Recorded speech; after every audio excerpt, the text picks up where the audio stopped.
Thank you very much, Tim, and thank you to the Centre for Policy Studies and Fidelity for organising a topic on such a subject that really exercises my constituents a great deal, actually.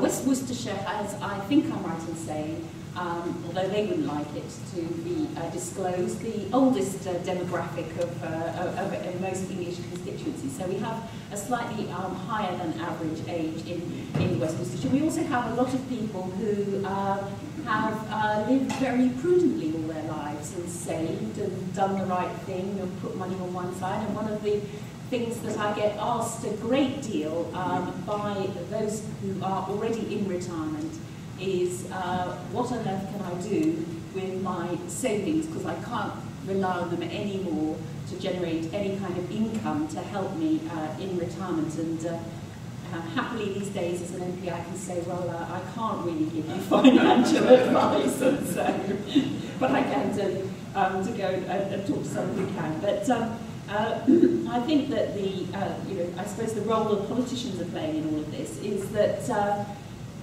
underlining the absolutely ghastly role model that government has been in terms of wrecking the country's finances, and the fact that we are in an age of austerity is largely due to the fact that there is the political will in this country now to deal with an overhang of overspending by government, which is giving an interest bill that still, I think, every time I say this, astonishes me, £120 million a day in interest.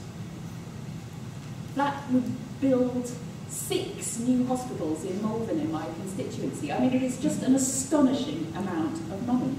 And so I think the nation, the government, the politicians have been the most appalling role model, really, for sensible citizens in terms of how to manage the finances. One of the first bill committees that the whips asked me to sit on very kindly in my first year as an MP was on the one which abolished the Child Trust Fund. And I dare say in this audience there might be quite a few of you who regret that abolition. This was something where every child born was given a lump sum of cash by the state, and then a further lump sum later on in life, in order to inculcate the savings habit. And I think it would be wonderful if we lived in a country where we could do that on behalf of every child in the country. But it seemed to me that it was a bit illogical for the country to be borrowing a vast amount of money in order to give money to children in their savings accounts.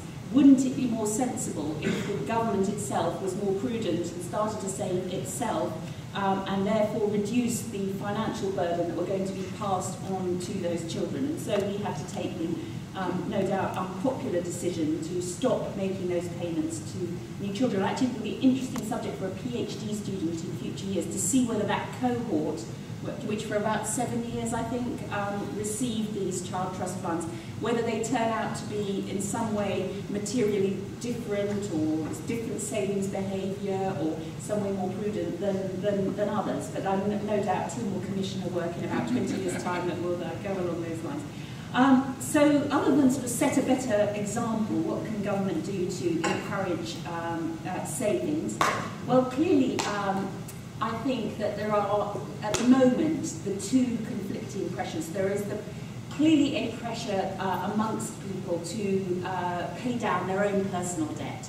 And certainly, I think a lot of people that I meet with are using any extra money they're getting at the moment to try and pay down their mortgage, pay down any personal unsecured debt that they might have. And of course, nationally as an economy, we don't want to get into a situation where everyone is paying down debt and being extremely prudent with their money, because it would be very complicated in terms of the overall performance of the economy if we got into the kind of lack of willingness to engage in all sort of risk-taking behaviour the way that we did in Japan for part of the 1990s.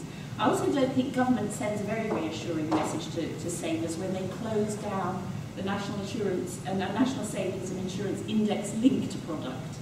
I think that at least is a product that's out there that would allow the prudent people in my constituency who have saved to protect themselves from inflation. And certainly I would like to see the government bring something like that back. I think that we are seeing more rational savings behaviour from people. We are seeing a bit of an unblocking at the moment in terms of the mortgage market, and clearly in our country for a long time buying your own home and saving effectively in that way and protecting yourself from inflation that way has been, generally speaking, a fairly rational move. We're also seeing, as government next year, the introduction of auto-enrolment for pensions. Obviously that will affect the larger companies first of all, but that will create between 5 and 8 million new savers who will start to see a pensions account that will, over time, we hope, increase in a steady and transparent way. And I think one of the interesting things that I've perceived about that is that it starts as young as 22.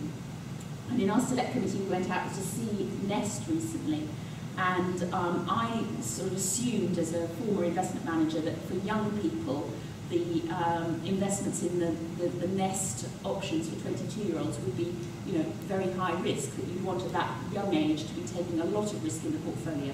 In fact, the way they designed it is so that in those first few years while you're getting used to saving, you don't see any sort of frightening levels of volatility in terms of your investment performance. And they have done a lot of behavioural research that suggests that that's actually a better way to make people feel comfortable about saving into a pension product early on. And I'd be interested in hearing views from the floor and the panel on that approach over the course of this session. So there's some introductory thoughts from